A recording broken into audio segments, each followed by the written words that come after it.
And good morning everyone. Welcome in the class of economics.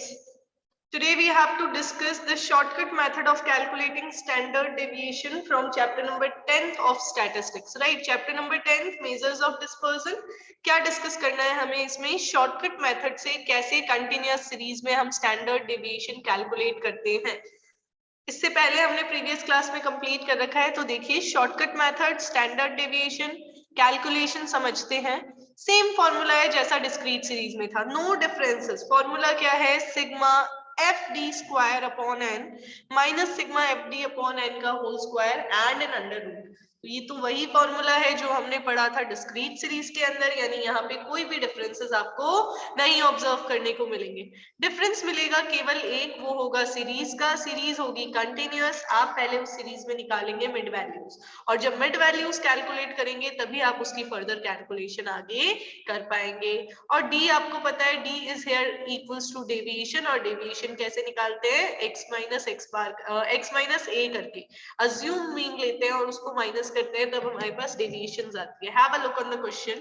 Example number 37 समझते हैं कैसे हुआ है, और उसके बाद में प्रैक्टिस करेंगे क्वेश्चन की. You are having marks 0 to 10, 10 to 20, 20 to 30, 30 to 40, 40 to 50 and 50 only up to 50. Right. Now what you are all having? Frequencies of these marks. अब ये continuous series है. The first step is to convert this series into a discrete series, जो हम कर सकते हैं x में से mid values निकाल के. मैंने इन x में से मिड वैल्यूज निकाली, lower limit plus upper limit divided by 2 करके. तो I got the mid points 5, 15, 25, 35 and 45. ये मेरे पास आ गए हैं mid points. Now what am I suppose to do? इन मिड पॉइंट्स में से किसी भी एक वैल्यू को ए अज्यूम कर लीजिए, आपकी पसंद की वैल्यू, कोई फर्क नहीं पड़ेगा आपके फाइनल आंसर पे. You just take a value and take it as a assumed mean. अब मुझे क्या करना है? मुझे मिड वैल्यू में से अज्यूम्ड मीन माइनस करके डी का कैलकुलेशन करना है. You all already know D कैसे कैलकुलेट करते हैं. x माइनस ए करते हैं. यहाँ पे x कह दो या मिड वैल्यू कह दो, बात एक ही है. मैंने जो मिड वैल्यूज निकाली अब मेरा वही x है, क्योंकि x तो ग्रुप में गिवन था. राइट. तो मैंने कैलकुलेशन किया d का. 5 minus 25 equals minus 20, 15 minus 25 equals minus 10, then 0, 10 and 20. I have calculated the d deviations. अब इस d को पहले मुझे f से मल्टीप्लाई करना है टू गेट एफ डी, क्योंकि मुझे यहाँ पे सिग्मा एफ डी अप्लाई करना है. Right. Sigma F D apply करना पड़ेगा तो मुझे एफ इंटू डी करना पड़ेगा. तो हेयर इज द एफ 4 और डी है माइनस 20. मैंने इनको मल्टीप्लाई करके एफ डी निकाला minus 80. Then 3 into minus 10 will be minus 30, then 0, 50 and 40. Now I need sigma F D square as well. Sigma F D square मैंने आपको कल clear किया था, पहले d का स्क्वायर करते हैं फिर उसको f से मल्टीप्लाई करते हैं. So here we have to find out the squares of these deviations. तो d है मेरे पास 20, 20 into 20 I got 400, then 10 into 10 I got 100, then again 100 and 400. These are the values of d square. क्यों किया मैंने? Because I need f d square over here. D square कर दिया. D square को करके मुझे इसको f से मल्टीप्लाई करना होगा. इट मींस ये जो 400 है, I need to multiply it by 4. I will gate 1600. Then 100 into 3 I will get 300. So here I got the values of fd square. Now what am I supposed to do? I need to put the values into the formula. That's it. Solution बहुत आसान है. देखिए, sigma fd square divided by n, fd square which is 3200 divided by n which is 20. So here I am having 3200 upon 20 and sigma fd upon n का whole square. Sigma fd minus 20 n 20 इसका whole square करना है हमें. minus 20 upon 20 will be minus 1, 1 1 जा 1. आपको simple calculation करनी है और लास्ट में आपके आया अंडर रूट में 159, जिसको आप सॉल्व कर लेंगे लॉन्ग डिवीजन मेथड से. आपको सिखा रखा है अंडर रूट कैसे सॉल्व करते हैं. राइट. क्या क्या किया एक बार स्टेप्स रिकॉल कर लेते हैं. इनिशियली मेरे पास x था और f था, बट x ग्रुप में था because it was a continuous series. मैंने क्या किया, इस x की वैल्यूज में से मिड वैल्यूज निकाली. मिड वैल्यू को ही अब आप x मान सकते हो. सारी जो भी कैलकुलेशंस करनी है इस मिड वैल्यू को यूज करके करनी है। तो मैंने इस मिड वैल्यू में से a अज्यूम किया क्योंकि मुझे d कैलकुलेट करना है। मैंने x माइनस a करके d निकाला, या फिर आप m माइनस a कह दीजिए, एक ही बात है। इस d को f से मल्टीप्लाई किया because I need F D, और फिर d का स्क्वायर करके उसको f से मल्टीप्लाई किया because I need F D square, और फिर मैंने अपने फॉर्मूले में सिंपली वैल्यूज पुट ऑन करना स्टार्ट कर दिया। The most important thing you have to keep in your mind is that F D square करते टाइम आपको इसका स्क्वायर नहीं करना है। This is the most important thing कि इसका स्क्वायर करके एफ डी स्क्वायर नहीं आएगा। कैसे आएगा? डी का स्क्वायर करना है, फिर उसको एफ से इंटू करना है। ये जो डी है, आप इस डी का स्क्वायर कर रहे हैं पहले, और फिर इसका स्क्वायर करके आप उसको एफ से मल्टीप्लाई कर रहे हैं। Step deviation comparatively calculations easy रहेगी। अगर आप डायरेक्ट मेथड और एक्चुअल मीन मेथड की बात करेंगे तो उसके कंपैरेटिवली यहाँ पे कैलकुलेशंस थोड़ी सी सिंपल रहेंगी। देखिए जरा क्या फॉर्मूला है। Same to same step deviation, जैसा आपने कल की क्लास में किया था सेम वैसा फॉर्मूला है। कल हमने डिस्क्रीट सीरीज में पढ़ा था और आज हम पढ़ रहे हैं कंटिन्यूअस सीरीज। देखिए क्या फॉर्मूला है। Standard deviation is equals to under root में sigma F D dash square upon N minus sigma F D dash upon N का होल स्क्वायर, और अंडर रूट के बाहर में मैंने लगा दिया है multiplied by C, that is common factor. D dash कैसे आता है? डी कैसे आता है? पहले तो x माइनस ए अज्यूम्ड मीन। अगर आप कंटिन्यूअस सीरीज की बात करें तो m माइनस ए कर दीजिए, बात एक ही है। और अगर हम बात करें कि हमारे पास डी डैश कैसे आता है, डी में से कॉमन फैक्टर पिक करते हैं तो डी डैश आ जाता है। देखिए सेम क्वेश्चन, x गिवन है, m गिवन f गिवन है, we have calculated the mid values, then we have calculated the deviations।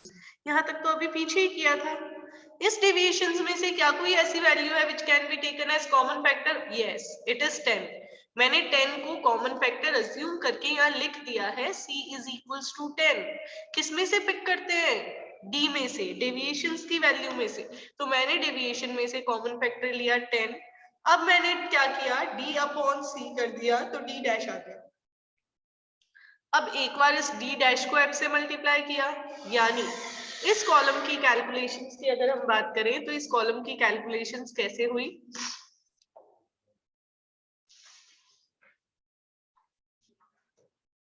मैंने f that is 4 and d dash that is -2 इनको मल्टीप्लाई किया है। Next पे f that is 3 and d dash which is -1 मैंने इनको multiply किया। Then 0 into 6, 1 into 5 and 2 into 2, ये f d dash आ गया। अब मैंने d डैश का स्क्वायर किया। d डैश स्क्वायर मींस -2 का स्क्वायर दैट इज 4, -1 का स्क्वायर दैट इज 1, 0 का square that is 0 and then again 1 and 4। इस d स्क्वायर को, d डैश स्क्वायर को मैंने f से मल्टीप्लाई कर देना है। तो देखिए ये रही मेरी फ्रीक्वेंसी की वैल्यूज 4, 3, 6, 5, 2, और मैं इसको इंटू कर दूंगी f से। ये f की वैल्यूज d डैश स्क्वायर से। 4 4s are 16, 3 into 1 is equals to 1, 6 into 0 will be 0, 5 into 1 will be 5 and 2 into 4 will be 8। Now I will be having fd dash square, fd dash and n। I need to apply the values into formula। देखिए क्या किया मैंने, sigma fd square that is 32 divided by n that is 20 minus sigma F D dash divided by n इसका whole square. तो मैंने f D dash upon n किया, फिर उसका स्क्वायर निकाला, और बाहर मल्टीप्लिकेशन में मैंने लिख दी है वैल्यू कॉमन फैक्टर की। जब मैं इसको सॉल्व करूंगी तो again I will get under root में 159 एज द आंसर, और मैं इसको कैलकुलेट कर लूंगी। तो दिस इज कंप्लीट। हम इसको सॉल्व करेंगे तो हमारा आंसर आ जाएगा 12.61। अब एक क्वेश्चन की हम प्रैक्टिस कर लेते हैं। हम इस स्टेप डेविएशन मेथड से प्रैक्टिस करते हैं, कंटिन्यूअस सीरीज पिक कर रहे हैं। अगर आप इसकी प्रैक्टिस कर लेंगे तो डेफिनेटली आपका शॉर्टकट मेथड और स्टेप डेविएशन मेथड हो जाएगा। Discrete as well as continuous series दोनों के लिए आराम से आपकी कैलकुलेशंस कंप्लीट हो जाएंगी। है ना। तो देखते हैं इसको कैसे कैलकुलेट किया जा सकता है। बहुत आसानी से सारी कैलकुलेशंस होंगी। Have a look everyone.